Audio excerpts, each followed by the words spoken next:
안녕하세요. 인트메이션.kr 동영상 강의입니다. 오늘은 네트워크 첫 번째 이야기를 해볼 텐데요. 저는 빡세고 옆에 스카이정 게스트로 나와 있습니다. 안녕하세요, 스카이정입니다.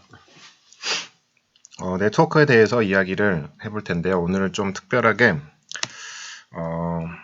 컴퓨팅에 대해서 먼저 좀 이야기를 해보고 싶습니다.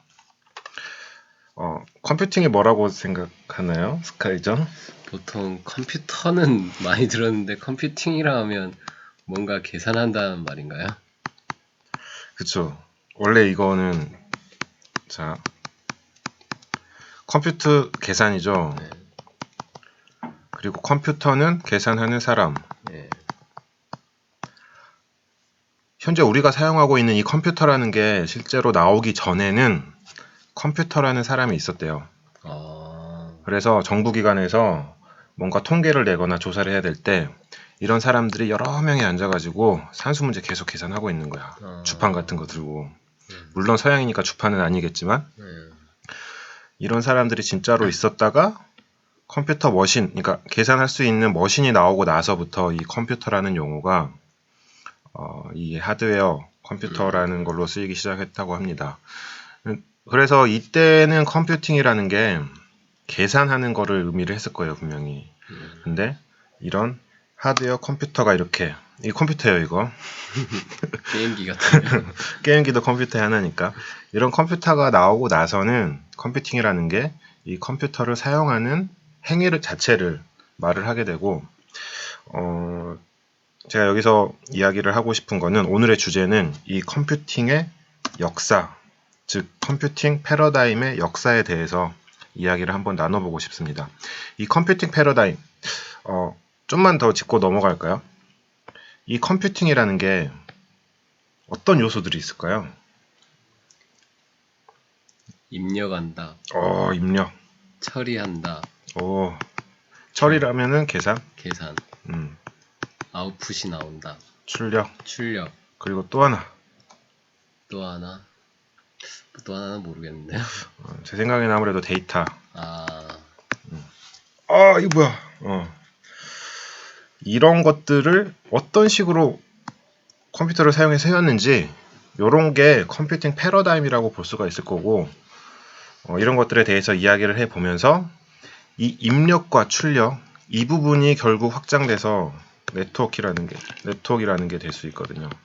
컴퓨터 간 입력과 출력이 결국 네트워크니까 이런 부분들도 같이 이야기를 해보면 좀 재밌게 볼 수 있을 것 같아요. 넘어가겠습니다.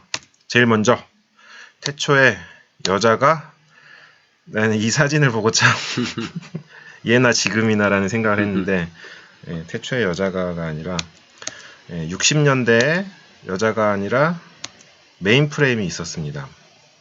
학교에서 다들 배웠을 것 같아요. 메인프레임 한 번씩. 갑자기 컴퓨터가 시끄러워지네. 메인프레임. 지금 이 여자가 뭔가를 집어넣고 있는 거는 디스크 같은 저장 매체인 것 같고, 아무튼 이 메인프레임이 있죠, 이렇게. 그리고 이 뒤에 있는 남자가 보는 거는 뭘까요? 히프를 보고 있습니다. 뭔가 이런 걸 보고 있어요. 터미널. 즉 메인프레임 세대에는 가운데 있는 이 메인프레임과 이 메인프레임을 사용할 수 있는 터미널들이 여러 대가 붙어 있는 형태였죠. 그래서 메인프레임 이 녀석이 다 하고 모든 걸 여기에 다 있는 거예요. 그리고 사용자는 터미널에 붙어서 입력과 출력만. 이게 1960년대 네, 이게 60년대에 나왔던 VT100 들어봤죠?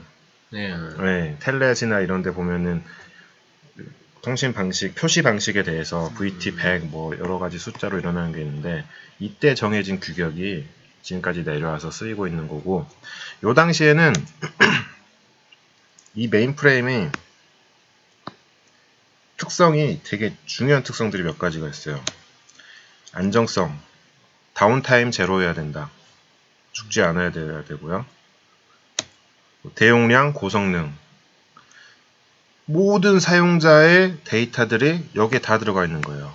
스카이정, 뭐 스땡, 탐, 에디슨 등등등 다 여기 들어가 있고, 이 모든 데이터들을 아까 우리가 봤었던 컴퓨터의 데이터 그리고 뭐였지?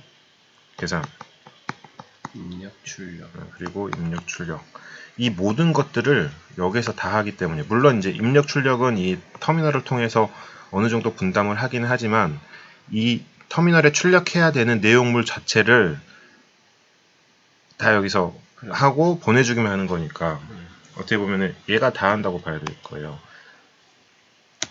그리고 또 멀티 유저 여러 사용자를 위해서 멀티 유저를 지원해야 된다. 이게 시분할이죠. 뭐야 이거? 시분할.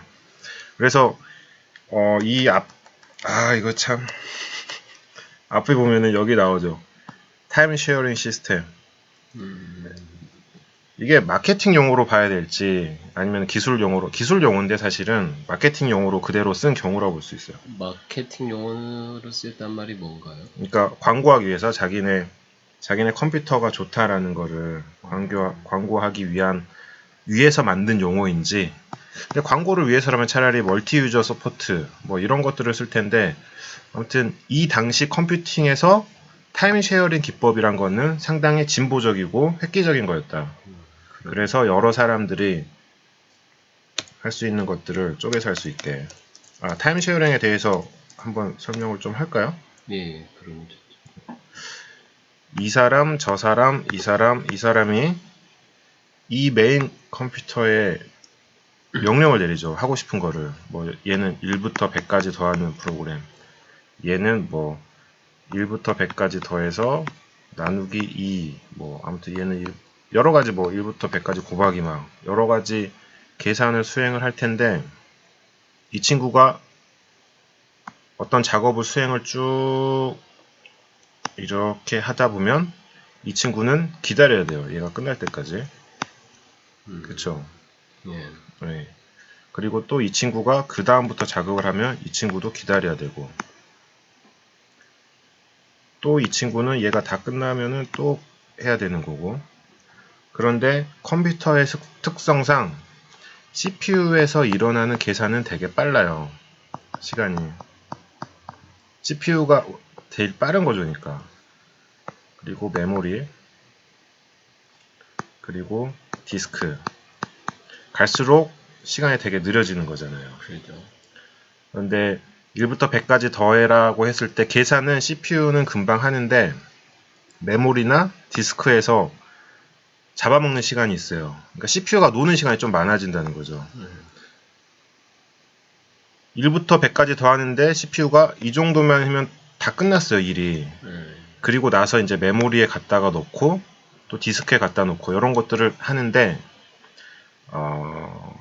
CPU 사용을 시간별로 나눠서 A, B, C, D A가 요만큼 1부터 100까지 다 처리 안 한 상태인데 요만큼 쓰고 B가 하는 애를 요만큼 또 쓰고 C가 하는 애를 또 요만큼 쓰고 다시 A가 하는 애를 이만큼 쓰고 어차피 메모리와 디스크 I/O 시간 때문에 시간이 많이 걸리기 때문에 A, B, C, D한테 CPU를 시간을 배분함으로써 나눠서 쓸 수 있도록 하는 거라고 보면 되는데 설명이 좀 되게 러프한 거네.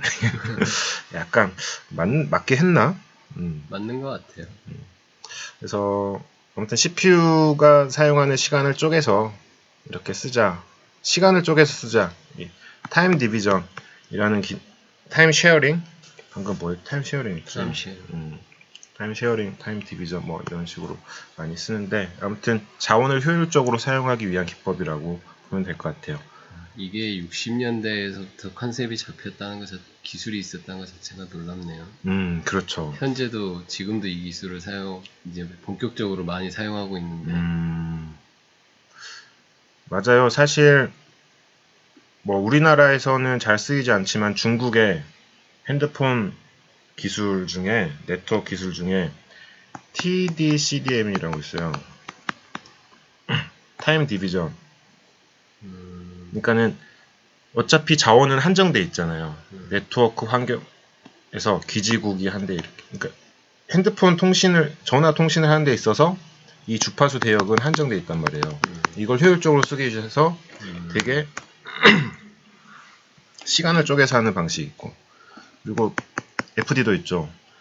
프리퀀시를 쪼개서 하는 것도 있고 여러 가지 이런 방법들이 지금도 많이 더 개선되고 있는 상태고 아무튼 좀 옆구리로 샜는데 여기서 한 가지 좀 중요하게 짚고 넘어가야 될 부분이 이 소프트웨어에 대한 의미, 이 메인프레임 시대 때 소프트웨어에 대한 인식이 어땠을까라는 걸 좀 생각을 해볼 수가 있어요. 하드웨어의 부속품이라고 볼 수밖에 없는, 그러니까 이 메인프레임 워크 하드웨어에 들어가는 소프트웨어는 다른 메인프레임워크에서 돌아갈 일이 거의 없어요. 그렇죠. 네. 그래서 이 메인프레임워크에 올라가 있는 운영체제, 드라이버, 하물며 제일 윗단에 있는 어플리케이션까지 다른 기종에서 쓰일 일이 없다는 거죠. 그렇기 때문에 어떻게 보면 유지보수가 훨씬 더 쉬웠고 이 제품 하나만 테스팅을 했으면 됐고 그래서 현대적인 소프트웨어가 가지는 많은 특징들이 이 시기에는 아직 나타나지는 않은 거죠. 가령 요즘에는 소프트웨어 하나를 만들면은 어때요? 뭐 모바일 앱을 하나 만들었다 쳐봐요. 그러면은 안드로이드 버전별로 테스트를 다 할 거예요. 다 돌아가는지. 그리고 어떤 실행 환경인지, 뭐 와이파이 환경인지, 아니면 LTE 환경인지 이런 여러 가지 소프트웨어 엔지니어링 기본들이 다 들어가는데 이 시기에는 그러한 특성들이 많이 작은, 그러니까는 하나의 하드웨어처럼 거의 볼 수 있는 이런 시기였다고 볼 수가 있어요. 이 부분을 이야기하는 이유는 다음에 나올 C라는 언어 때문에. 아무튼 이게 메인프레임 시대입니다. 60년대부터 쭉. 지금도 메인프레임 있어요. 그렇죠. 엄청나게 좋아 진짜. 그렇죠. 이 메인프레임 안에는 윈도우랑 리눅스랑 시스템 자체가 아예 가상화되어 있어. 그렇죠. 그러면서 클라우드를 지원을 해. 그래서 되게 엄청 비싸고 아무튼 지금도 쓰이고는 있다. 자 넘어가겠습니다. 자 이거 원래 나중에 떠야 되는 건데 자 유닉스 유닉스가 70년대 만들어졌어요. 여기서 만들었어요. 여기 어딘지 알아요? 모르겠는데요. 여기 뉴저지 벨 연구소라고 합니다. 네, 위키에 사진 나와 있더라고요. 이 벨 연구소가 전화 교환기 머신 만들던 회사. 전화 관련돼서 벨, 그렇죠 벨. 네, AT&T랑 어디랑 자회사로 만든 연구소였어요. 그러니까는 AT&T는 국영 통신 기업이었잖아요, 미국에. 그리고 이 벨 연구소에서 되게 중요한 게 뭐냐면 데니스 리치라는 사람이 있었어요. 플러스 몇 명 유명한 사람들 많이 있는데 이것밖에 지금 기억 안 나는데 이 사람이 뭘 만들었냐면 C를 만들었죠. B라는 언어도 만들었는데 C라는 언어도 만들었고 C++를 만든 스트라 머시기 또 이 연구소에 있었어요. 그러니까 이 벨 연구소가 미국 컴퓨터 역사상 가진 의미는 되게 커요. 그러겠네요. 네. 그래서 70년대 유닉스가 나왔어요. 여기서 만든. 그러니까 이 유닉스가 나오면서 C 언어도 같이 거의 동시대에 개발이 됐어요. 초창기 유닉스는 C로 만들어지지는 않았어요. 근데 C 언어를 만들고 나서 C로 다시 만들었어요, 유닉스를. 자기들이 사용하다가 불편하니까 하나의 언어를 만들었다는. 그쵸. C 언어가 가지는 가장 큰 특징이 뭘까요? 자연어? 자연어? 컴파일러를 이용한, 그러니까 휴먼 인식 가능한 네. 그런 거. 근데 다른 언어들도 좀 비슷하긴 했죠. 이 시기에서 가장 중요한 건 이식성. 처음으로 이식성이 가능한 완벽한 이식성은 아닌데 지금 뭐 자바처럼 여러 플랫폼에서 무조건 돌아간다라는 개념은 아닌데 어느 정도 이식성이 가능한 언어를 만들었다는 거예요. 그러면서 유닉스라는 것도 사실 유닉스라는 운영 체제는 없어요. 유닉스 계열, BSD, 솔라리스 시스템 뭐 이런 것들이 있는데 여러 하드웨어 벤더들이 이 유닉스 OS를 만들어서 자기 애들 하드웨어에서 뭐 하드웨어가 여러 가지 있겠죠. 다 돌아갈 수 있게끔 유닉스가 올라갈 수 있었던 거는 다 이 C 언어로 만들어졌기 때문이다 라고 보면 될 것 같아요. 이게 뭐 네트워크에서 좀 벗어나는 이야기는 한데 중요한 좀 알아두면 좋은 거니까 이야기를 계속 하는 거고요. 자, 70년대 유닉스가 만들어졌어요. 그리고 80년대 90년대 들어서면서 개인용 컴퓨터가 나왔습니다. 이 잡 아저씨가 만든 맥도 나왔고 8비트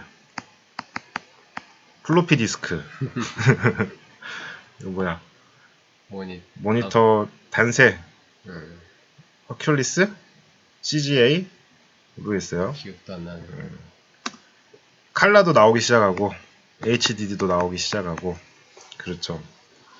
이 70년대 유닉스라는 메인프레임보다는 좀 더 작지만 강력한 이식성을 가진 운영체제와 8, 90년대 개인용 PC가 나오면서 이 메인프레임 시대에서 다음에 클라이언트 서버 시대로 넘어가게 돼요. 그러니까 컴퓨터를 이용하는 부분에 있어서 자 클라이언트 개인용 PC가 되겠죠. 거의 단독으로 PC만 집에서 사용하는 경우도 많이 있었지만 어차피 데이터를 한 군데서 모아서 써야 됐기 때문에 당연히 서버라는 그 이전 시대의 메인프레임워크의 그 대형 컴퓨터 같은 이런 개념이 필요가 했었죠. 그래서 이 둘 사이를 잇는 네트워크 기술이 본격적으로 발전하기 시작해요. 발전을 하면서 결국 인터넷이라는 이 녀석이 90년대 후반부터 사실 90년대 초반부터 이 녀석이 거의 모든 오픈 네트워크를 장악을 하게 되죠. 그래서 서버에는 유닉스, MS NT 계열, 마이크로소프트 서버라고 해야겠네요. NT는 좀 옛날 거고, 그리고 리눅스, 클라이언트 쪽은 뭐 윈도우스, 도스 너무 오래됐나? 아무튼 맥OS, 리눅스. 요 90년대 요 때쯤 해서 이제 이 클라이언트 서버 시대가 각광을 받게 되고 거의 모든 컴퓨팅 기술이 이런 프레임을 기반으로 만들게 됩니다. 그리고 이 인터넷의 근간이 되는 거는 기술은 TCP/IP 프로토콜입니다.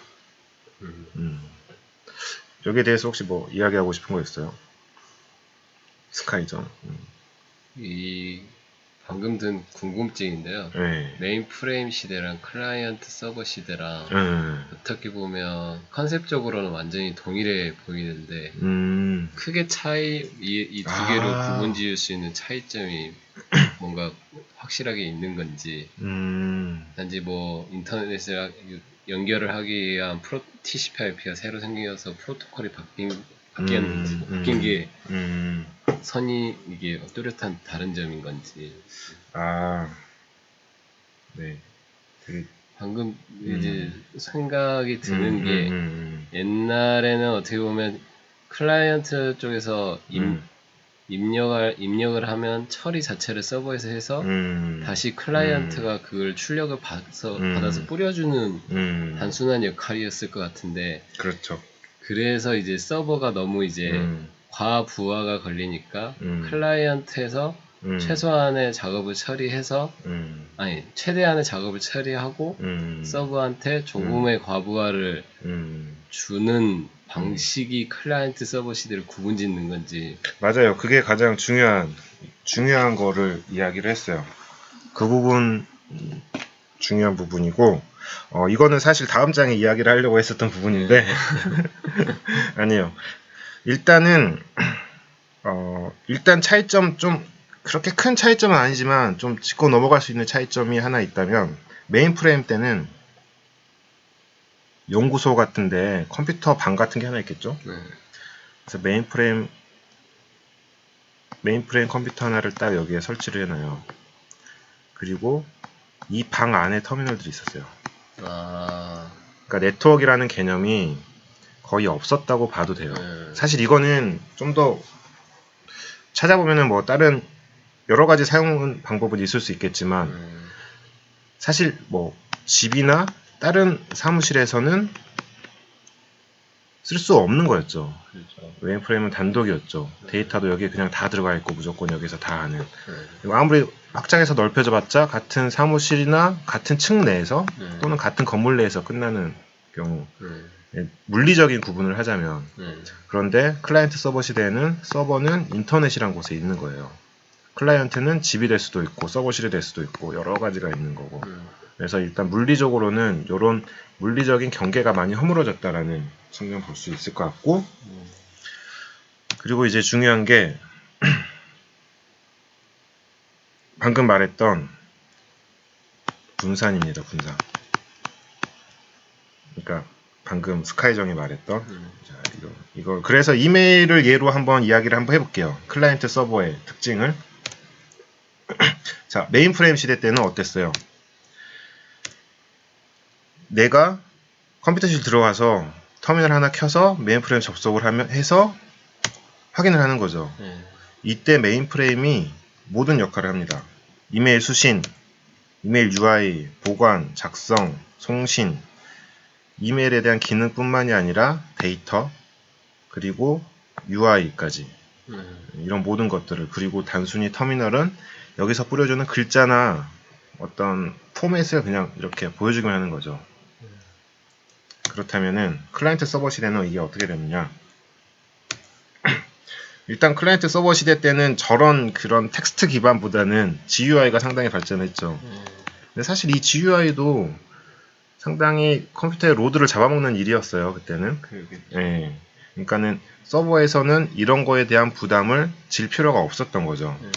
그래서 서버는 이메일과 이거 또 이래. 자, 서버는 이메일 수신, 송신 그리고 한 가지 더 이메일 저장도 있었죠. 그러니까 수신을 하면은 저장을 해 놓고는 있었죠. 이게 일시적인 저장이라고 보면 되겠고.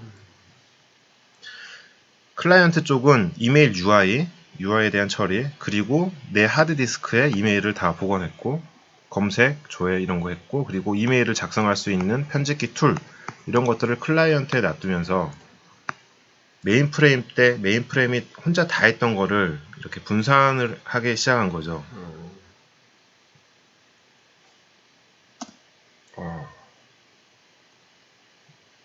그렇죠. 됐죠? 네. 여기서 좀 더 이야기를 해볼 수 있는 게 이메일에 대해서 좀만 더 깊게 들어가 볼까요? 네. 자, 여기에 존이 자기 PC로 이메일을 보내요. 여기는 int main.kr 여기 뭐지?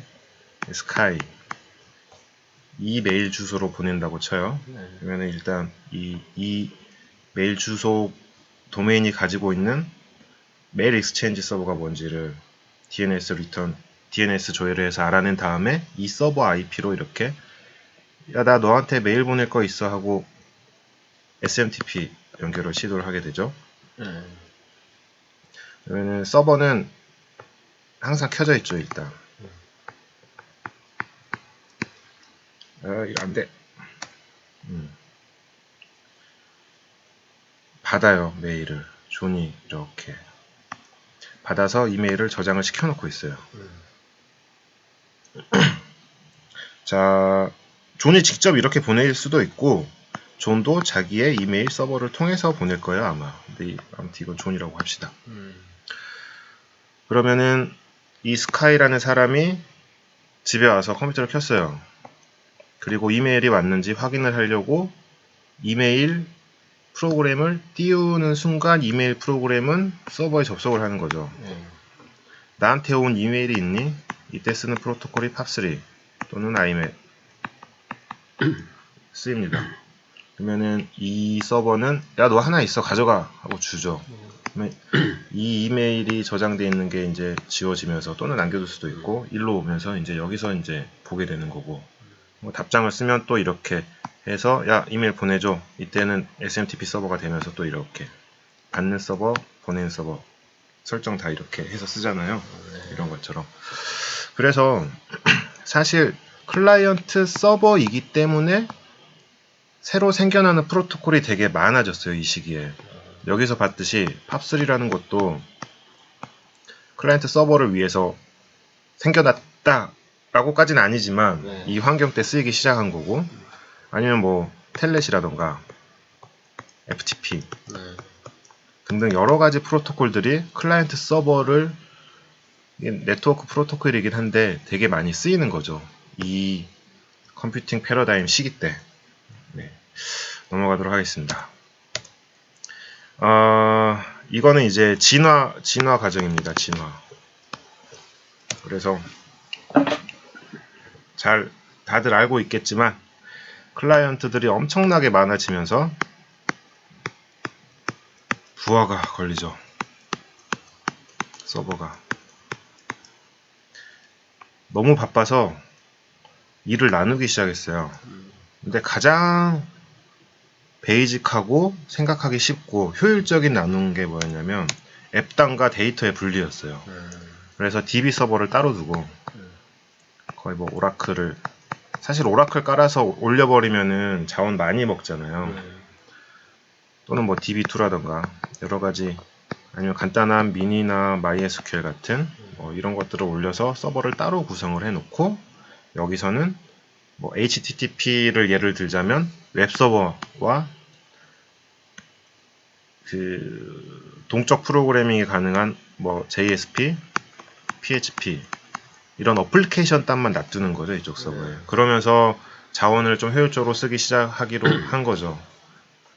또는 이 서버 자체도 또 여러 개를 둬서 N계층으로 둘 수가 있다는 거고. 이때 여기서 좀 생각해 볼 부분이, 자, 이 클라이언트는 오픈 인터넷이에요. 진짜 말 그대로의 인터넷. 맞나? 인터넷. 이 인터넷에 대해서도 나중에 좀 이제 이야기를 해보고 싶긴 한데요. 그리고 이쪽, 여기는 하나의 회사겠죠, 상용회사. 회사에서 앱단과 데이터단을 분리를 해놨어요. 이 두 서버 간에는 당연히 인터넷이 아니라 인트라넷이겠죠. 그래서 이쪽은 뭐 지네들의 공용 IP가 필요 없고 사설 IP로 구성을 하겠죠. 뭐 192, 168, 1. 뭐 여기는 3이라고 하면은 여기는 1.5 이런 식으로 여기는 다 공용 IP들이고, 그렇다면 이 서버에는 네트워크 랜카드라고 하죠. 네트워크 인터페이스가 두 개가 생기는 거예요.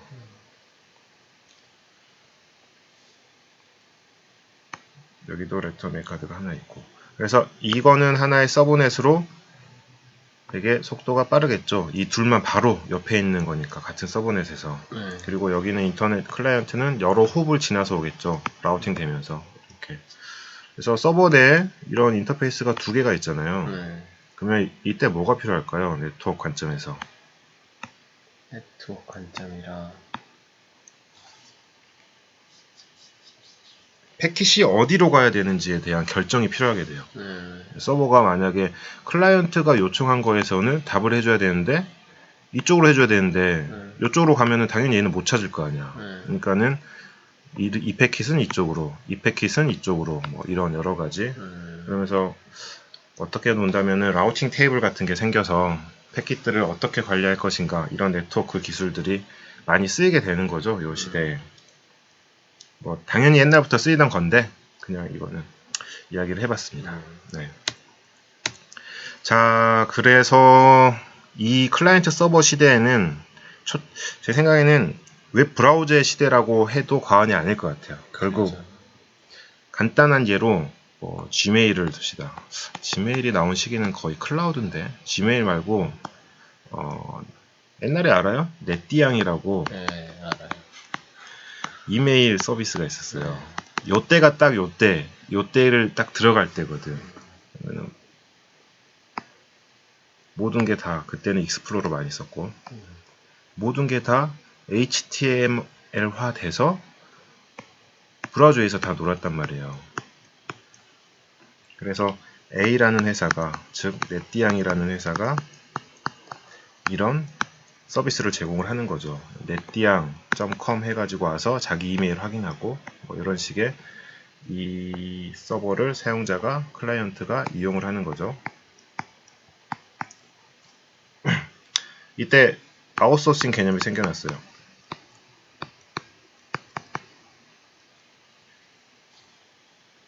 B라는 회사가 겁나 재미있는 플래시 게임을 만들었어. 사용자가 되게 좋아해. A라는 넷디앙이라는 회사가 우리 유저들한테 이 게임도 하게 하면은 도움이 되겠다. 사람들 많이 와서 쓰겠다. 해서 여기에다가 자기네 넷디앙 서비스 페이지 안에다가 게임하기 이렇게 눌렀어요. 게임하기 이걸 하나 만들었어. 또는 삽입을 시켰어. 이 게임을 여기에다가. 이게 가능한 게 웹 브라우저이기 때문에. 만약에 이게 어떤 어플리케이션이나 아니면 텍스트 기반의 어떤 FTP나 뭐 이런 거라면은, 그러니까 단순한 파일 송수신 또는 뭐 이메일 뭐 이런 게 아니라 브라우징이 가능한 이 HTTP 프로토콜에서는 이런 다른 회사의 아웃소싱을 바로 쉽게 할 수가 있었다는 거죠. 얘네들도 웹페이지를 하나 갖고 있고 이거를 단순히 링크를 시키면 되니까 하이퍼 텍스트라는 기법을 사용해서, 그리고 링크를 시켜줄 때 간단한 파라미터들을 넘겨주면서 유저를 연동을 시킬 수가 있었던 거죠. 야, 지금 이렇게 눌러서 가는 유저 아이디는 뭐고 시크릿 키는 뭐고, 이런 인증 같은 것도 좀 어느 정도 강화를 하면서 이 사용자는 넷디앙을 사용을 하고 있지만 B 회사의 플래시 게임도 같이 사용을 할 수 있는, 이게 바로 어플리케이션 서비스 프로바이더 한때 각광이었죠. 이게 이거를 꼭 짚고 넘어가고 싶었어요. 이게 되게 중요한, 나중에 클라우드에도 되게 비슷한 현상이 나타나기 때문에. 그리고 나서 브라우저 시대를 지나서 모바일 시대가 오죠. 모바일 시대. 근데 모바일 시대는 API라는 게 엄청나게 대두가 되죠. 나오죠. 이 시대도 결국은 HTTP 때문에 모든 게 되게 단순해졌어요. 사실 HTTP 프로토콜이라는 거는 오버헤드가 되게 커요. 즉, 자, 클라이언트가 서버한테 HTTP 프로토콜로 문서를 요청하잖아요. 그러면은 헤더가, 이렇게 보내는 헤더가, 통신대 보내는 헤더가 다 문자열이에요. 요즘은 유니코드일까? 확인 안 해봤는데 아무튼. 그래서 형식이 뭐 get index.html 뭐 쿠키, 포스트, 뭐 여러 가지 랭귀지 뭐 이런 것들이 문자열이에요. 그러니까 바이너리가 아니기 때문에 크잖아요. 어떻게 보면은 이 패킷이, 사실 패킷이라고 하면은 사람들이 생각할 때 스트럭처 같은 거잖아요. 스트럭처 바이트 배열을 보낸다고 생각하는데, 효율을 위해서. 근데 이 HTTP 프로토콜은 이런 문자열 자체를 쓰고 있기 때문에 얘보다 수십 배가 더 큰 거죠. 근데 다행히 네트워크 속도의 빠름, 그리고 정말 이 문자열로 돼 있기 때문에 쉬워요, 쓰기가. 확장성도 쉽고, 프로그램에서 파싱만 해서 쓰면은 새로운 정의를 할 필요가 없고 새로 넣어서 파싱만 해서 쓰면 되기 때문에, 이러한 HTTP 프로토콜의 특성을 가지고 회사에서 A, B, C, 그러니까 서비스 회사들, D, 이런 회사들이 가령 뭐 페이스북, 뭐 네이버, 뭐 구글, 뭐 이런 회사들이 HTTP를 이용한 API를 제공을 하게 돼요. RESTful이라고 이야기를 하는데, 즉 뭐 네이버 같은 경우, 구글 어떤 게 있을까? 네, 써본 것 중에 기억나는 게 지금 없네. 뭐 있어요. 가령 뭐 구글의 어떤 유튜브로 하자. 유튜브의 홈페이지에 가지 않고 어떤 영상 콘텐츠를 검색해서 그 결과를 가지고 어떤 서비스를 하고 싶어하는 영상 회사가 있다고 쳐요. 그래서 뭐 사용자가 나 싸이가 나오는 거를 보고 싶어 하면은 얘네는 뭐 유튜브 말고도 다른 영상 업체들이 많이 있다고 쳐요. 백데이터로. 이 친구들은 자기네가 데이터를 다 관리하는 게 아니라 이런 큰 서비스 업체에서 제공하는 API를 사용해서 야, 싸이에 대해서 너네들 결과 좀 줘. 너네들 거 결과도 줘. 너네들 거 결과도 줘. 이렇게 다른 서비스를 이용을 해서 새로운 정보를 부가가치를 만들어서 백엔드 사용자한테 준다는 거죠. 프론트엔드 사용자한테. 즉 이런 게 되게 쉽게 발전할 수 있는 이유는 이런 확장이 너무나 쉬운 HTTP 프로토콜에 기반한 API들을 제공하기 때문이었어요. 그리고 HTTP를 통해서 이런 헤더를 잘 만들어 놓으면 단순 텍스트뿐만이 아니라 이미지, 비디오, 스트리밍 뭐 이런 것들을 다 여기에 녹여낼 수가 있었으니까. 그래서 이 API라는 게 상당히 각광을 받게 되죠. 지금 모바일 시대가 사실 많이 그래요. 꼭 이런 회사뿐만이 아니라 모바일 어플리케이션들을 깔아서 설치를 하면 자기네들 서버나 또는 이런 다른 애들하고 다 이런 API를 가지고 하게 됩니다. API. 그래서 API라는 말이 되게 많잖아요. 원래 이 API라는 말이 뭐죠? 어플리케이션 프로토콜 인터페이스? 프로그래밍 인터페이스. 그렇게 쓰였어 옛날에. 근데 여기에 RESTful이라는 말을 갖다 써가지고 많이 바뀌어버렸어요. 그러니까는 옛날에는 뭐 프로그램 만들 때 미드웨어 밑에 드라이버, 프레임워크 내 어플을 여기다 만들잖아요.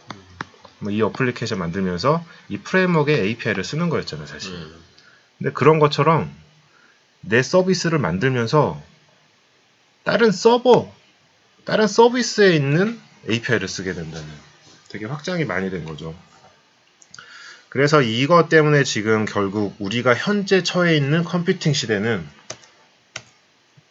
클라우드가 됩니다. 클라우드라는 말이 막 나오기 전에는 매시업이라는 말이 많이 나왔죠. 사실 클라우드가 이 매시업이라는 것까지 다. 매시업이 뭐예요? 자, 어떻게 볼까. 가령 내가 서비스를 하나 만들고 싶어요. 그 회사가 너의 위치를 알려주면 너 위치에 있는 음식점을 알려줄게. 이런 거를 했다 쳐요. 그러면은 사용자가 어플을 통해서 데이터를 우리 회사한테 요청을 하겠죠. 야, 내 위치 여기야. 알려줘. 이 회사는 API를 통해서 네이버나 구글에서 제공하는 플레이스 정보를 또 물어보겠죠. 그리고 가져와. 근데 생각해보니까 이 사용자가 누군지도 알고 싶어. 야, 너 로그인이 필요해. 그래? 그럼 나 페이스북 아이디 알려줄게. 이 회사는 이 로그인 정보를 가지고 페이스북 서버와 페이스북 API를 통해서 너 맞네. 너 친구 있잖아. 네 근처에 있어. 여러 가지 서비스들을 매시업 해가지고 새로운 가치를 창출해내는 서비스를 제공을 한다는 거죠. 그러니까 로그인을 비롯한 API, 뭐 지도 서비스, 날씨, 뭐 금융, 정말 무한한 것들이 이런 API들을 혼합해서 매시업을 이루다 보니까 이게 다 뭐가 되는 거야? 클라우드가 되는 거죠. 서비스라는 거죠. 자, 그럼 클라우드에 대해서 이야기를 한번 해보겠습니다. 이게 클라우드입니다. 클라우드 컴퓨팅. 이제 종착역이에요. 이 이야기를 하려고 지금까지 깔았어요. 이 아저씨가 결국은 컴퓨팅 하는 게 핸드폰, 랩탑, 구글 글래스, 이거는 TV예요, TV. 여러 가지가 될 수 있는데 이런 애들이 클라우드 컴퓨팅을 하게 됩니다. 자, 클라우드 컴퓨팅에 대해서 정의를 한번 해볼게요. 클라우드 컴퓨팅을 뭐라고 생각합니까? 웹 하드디스크? 맞네. 딱 맞아. 웹 하드디스크. 사실 그런 쪽에서 클라우드 용어를 제일 먼저 썼어요. 자, 정의 들어가요.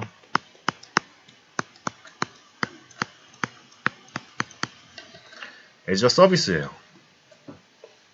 그러니까 애저 서비스라는 게, 자, 컴퓨팅 자원을 인터넷을 통해서 얻어서 또는 빌려서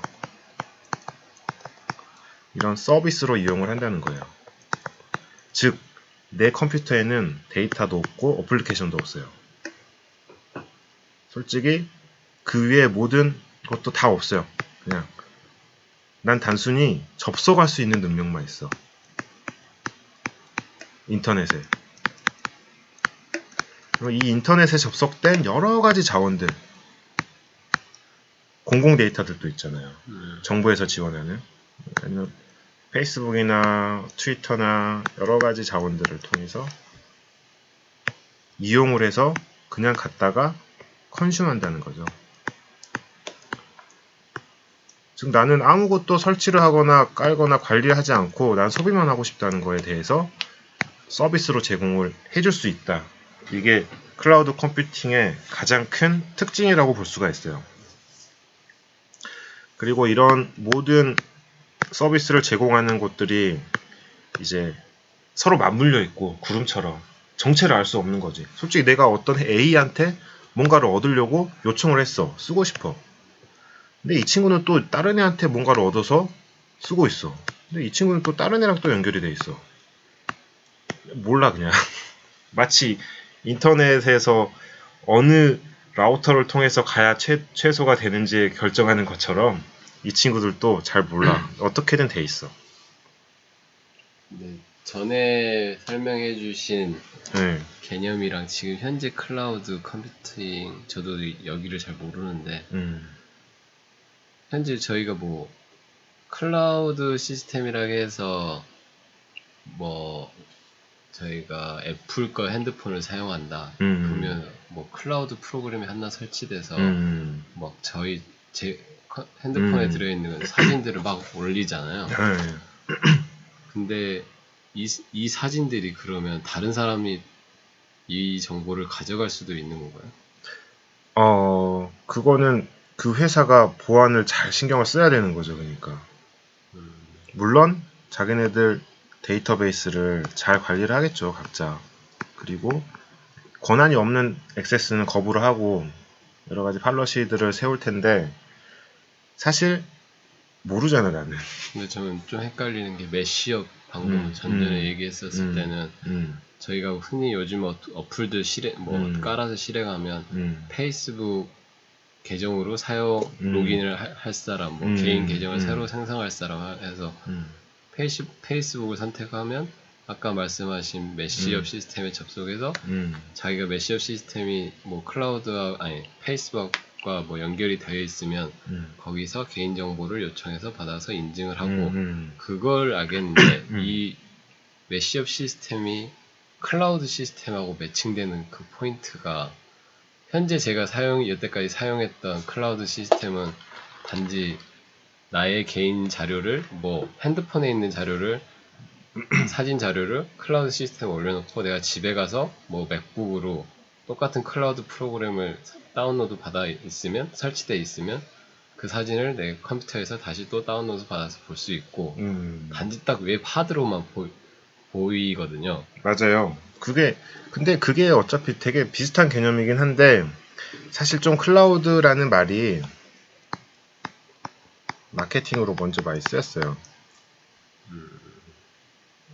그러니까 뭐 우리나라 회사들 클라우드 서비스 제공 이런 것들 마치 그냥 저장소를 인터넷에 놔두고 이걸 쓰는 행위 자체를 클라우드라고 지금 현재 그렇게 쓰이고 많이 쓰이고 있는데 나중에 뭔가 더 서비스가 나오면 아마 메시업 클라우드 플러스 메시업이 기존에 가지고 있던 특징들까지 뭔가 서비스가 나오겠네요. 그렇죠. 요거를 좀 더 분류를 해보면은 자 이렇게 해볼 수가 있어요. 사실 뭐예요? 자 인프라스트럭처예요. 인프라예요. 인프라. 그리고 이거는 플랫폼이에요. 자 우리가 컴퓨팅에 있어서 한번 좀 나눠봅시다. 자 컴퓨팅 하려면 뭐가 필요하죠? CPU? 어플리케이션이 있어야 되죠. 그리고 이 어플리케이션이 사용하는 데이터가 있죠. 그리고 이런 것들을 올려서 실행시킬 수 있는 런타임이 있어요. OS 약간 이제 좀 다른데 그리고 프레임워크나 미드레어가 있을 수 있죠. 이거는 정하는 게 딱 맞지는 않아도 일단 이렇게 봅시다. 그리고 OS가 있죠. 커널, 뭐 서버라고 합시다. 여기는. 그리고 OS를 설치하는 하드웨어, 컴퓨터, 스토리지, 그리고 네트워크 연결을 시켜주는, 그리고 전기 들어야 하니까 공간, 사무실 있어야 되니까. 자, 인프라는 인프라스트럭처 as a 서비스. 인프라는 하드웨어? 여기까지 제공을 해줘요. 그래서 이런 IaaS로 제공이 된 서비스를 사용해서 나는 이런 걱정들을 전혀 안 하고 가서 그냥 바로 OS 깔아버려. 어떻게 보면 옛날에 많이 있었던 호스팅들, 서버 호스팅 또는 웹 호스팅 많이 있었잖아요. 이런 걸 개인이 뭐 네트워크 IP를 신청해서 받고 뭐 이런 거 힘들잖아요. 그러니까 IDC에서 하는 되게 근간이 되는 이런 것들을 몽땅 서비스 해주는 게 인프라스트럭처 에서 서비스예요. 클라우드 컴퓨팅의 가장 최초의 출발점이죠. 이게. 그리고 OS 미드웨어 런타임 여기까지 딱 해가지고 플랫폼. 그쵸. 이런 인프라뿐만이 아니라 플랫폼 단위까지 서비스를 해주고 너네 개발자는 와서 어플리케이션만 만들어. 다 해줄게. 어플리케이션 데이터 너네들이 알아서 해. 이런 게 사실 이게 이제 클라우드라고 많이 마케팅이 됐을 거라고 생각을 하거든요.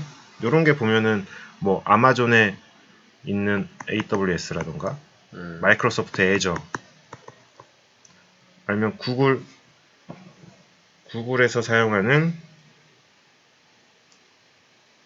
구글에서 서비스하고 있는 앱 엔진 뭐 이런 여러 가지 서비스들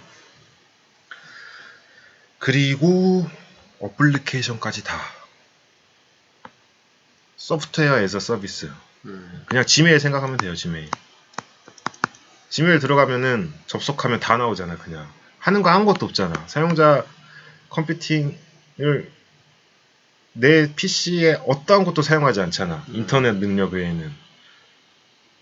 사실 옛날에 컴퓨팅에서 개인 PC로 사용할 때는 이 모든 게 내가 다 처리를 했었어요. 근데 이런 애들이 단계별로 서비스로 제공이 되면서 나는 그냥 클라우드를 이용한다. 이런 느낌으로 돼가고 있는 거고, 여기에 한 가지 더 백엔드 애저 서비스가 새로 나왔어요. 개념이 몇 년 전, 12, 14년도. 뭐냐면 여기까지 처리돼요. 여기까지. 모바일이나 앱 개발자들한테 니네 만들고 싶은 거 마음껏 만들어. 데이터는 우리한테 그냥 아무렇게나 싸줘. 얘네들은 unstructured 데이터베이스를 제공을 해요. 너네 스킴도 필요 없어. 그냥 제이슨 형태로 마음껏 나한테 와. 그러면은 마음껏 나한테 보내주면은 API 형태로 보내주면은 너네 거 잘 내가 알아서 간직하고 있다가 너네들이 원하는 포맷으로 원하는 결과물 조회해서 다시 날려줄게. 이런 서비스들이 등장을 하기 시작했어요. 그래서 소프트웨어에서 서비스는 바로 소비자가 소비하는 거고, 이 아래 애들은 거의 개발자한테 서비스가 되는 거죠. 물론 플랫폼 애저 서비스 같은 경우는 웹하드 뭐 이런 거를 생각한다면 이것도 역시 소비가 가능하기도 해요. 그래서 이렇게 좀 나눠놓고 생각을 해서 보면은 클라우드 컴퓨팅이 이야기하는 게 어떤 거다라는 게 좀 나올 수가 있을 것 같아요. 그러네요. 이게 그냥 정신없이 두서없이 했는데 이게 좀 괜찮을지 모르겠네요. 아무튼 요런